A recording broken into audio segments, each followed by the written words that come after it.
এবার হবে 2026-এ কামব্যাক। কি দেবো না? Hello, kidnapper Emarul speaking. তোর ছেলে আমার কাছে আছে। ঠিক আছে, ওকে খাট্টা জিনিস খাস না ভাই, ওরা পাতলা পায়খানা হয়। আবে পিকনিক করতে লেসছে নাকি রে? কিডন্যাপ করেছি তোর ছেলেকে।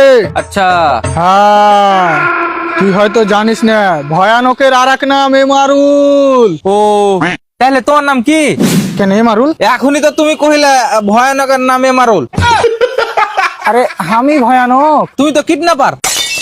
না, আমি বোকাচোদা। হ্যাঁ, এটা তুই ঠিক বলেছিস। अगर हम करें तो करें क्या, बोले तो बोले क्या। দেখ, খুব হলো, এসব কথা বাদ দে। 2 লাখ টাকা দিলে তোর ছেলেকে ছাড়বো। তোমার কাছে কি কিডন্যাপ করা আরো ছেলে পিলা আছে? হ্যাঁ আছে। তো 10,000 টাকার মধ্যে একটা পাতলা ছেলে থাকলে দিয়ে যাও, আর ওই পাঁঠা চোদাকে রেখে দাও।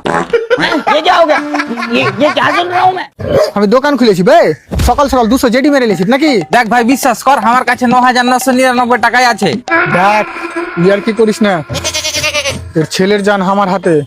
আমার লয় মানে পিছনে আমার লোক আছে ওর হাতে। না, দেখ ভাই, তুই তো চাইস নাকি যে তোর ছেলে তোর বুড় হাতে গেলের খুঁটি হয়? হ্যাঁ, তাইলে 2 লাখ টাকা দে। তাহলে মারা তুমি রেখে দাও, আমি এখানটা মাছ কেটে খুঁটি করে হেলবো। বেটা তুই কোদ মারা। হ্যালো হ্যালো হ্যালো, খতম, ফোন কেটে দিলে।